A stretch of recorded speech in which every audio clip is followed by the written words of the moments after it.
أعوذ بالله من الشيطان الرجيم بسم الله الرحمن الرحيم۔ آخر وہ سب بیت اللہ میں جمع ہوئے۔ ان لوگوں میں ابو امیہ بن مغیرہ تھا، اس کا نام حذیفہ تھا۔ قریش کے پورے قبیلے میں یہ سب سے زیادہ عمر والا تھا۔ یہ ام المومنین سیدہ ام سلمہ رضی اللہ عنہا کا باپ تھا۔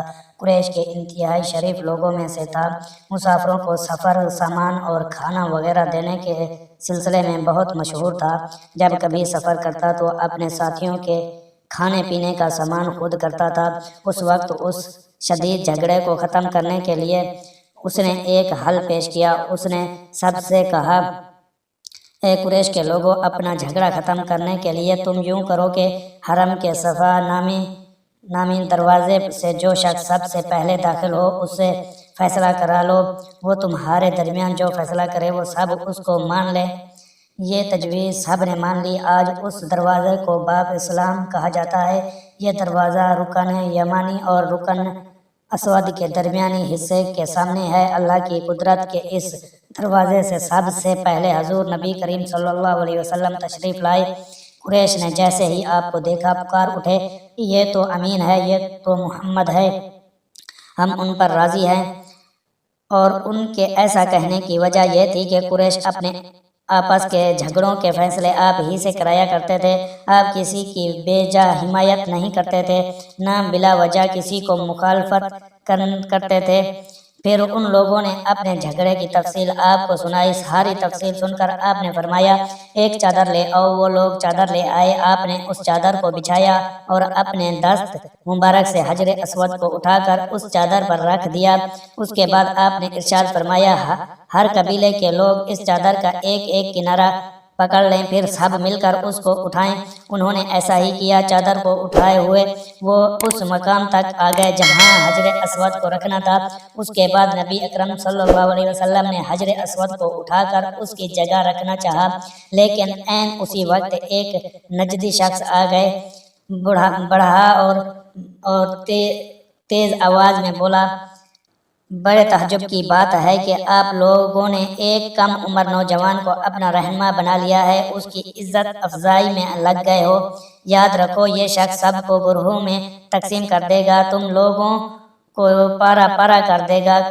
قریب تھا کہ لوگوں میں اس کی باتوں سے ایک بار پھر جھگڑا ہو جائے، لیکن پھر خود ہی انہوں نے محسوس کر لیا کہ حضور صلی اللہ علیہ وسلم نے جو فیصلہ کیا ہے وہ لڑانے والا نہیں، لڑائی ختم کرنے والا ہے۔ چنانچہ حجر اسود کو نبی کریم صلی اللہ علیہ وسلم نے اپنے مبارک ہاتھوں سے اس کی جگہ پر رکھ دیا۔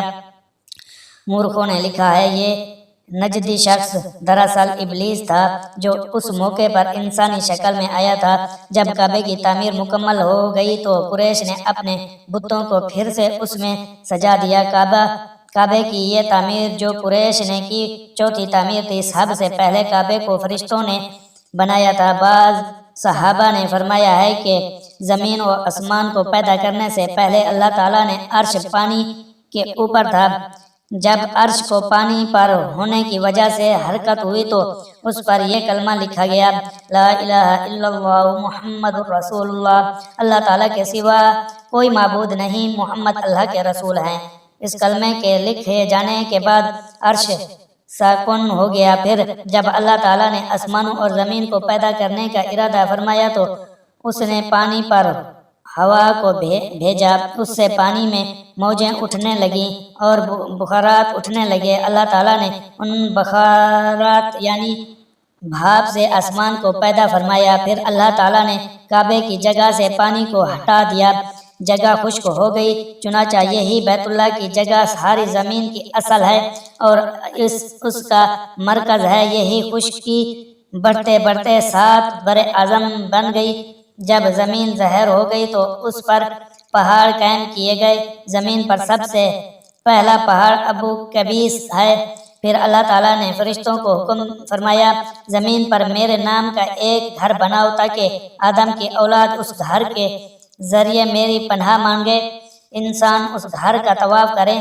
جس طرح تم نے میرے عرش کے گرد طواف کیا ہے تاکہ میں ان سے راضی ہو جاؤں۔ فرشتوں نے حکم کی تعمیل کی، پھر آدم علیہ السلام نے خانہ کعبہ کی تعمیر شروع کی، اس کے بعد حضرت ابراہیم علیہ السلام نے خانہ کعبہ کی تعمیر کی۔ اس طرح قریش کے ہاتھوں یہ تعمیر چوتھی بار ہوئی تھی۔ حضور اکرم صلی اللہ علیہ وسلم کی عمر مبارک 40 سال کے قریب ہوئی تو وحی کے اثرات شروع ہو گئے۔ اس سلسلے میں سب سے پہلے آپ کو سچے خواب دکھائی دینے لگے۔ آپ جو خواب دیکھتے وہ حقیقت بن کر سامنے آ جاتا۔ اللہ تعالیٰ نے سچے خوابوں کا سلسلہ اس لیے شروع کیا کہ اچانک فرشتے کی آمد سے کہیں آپ خوف زدہ نہ ہو جائیں۔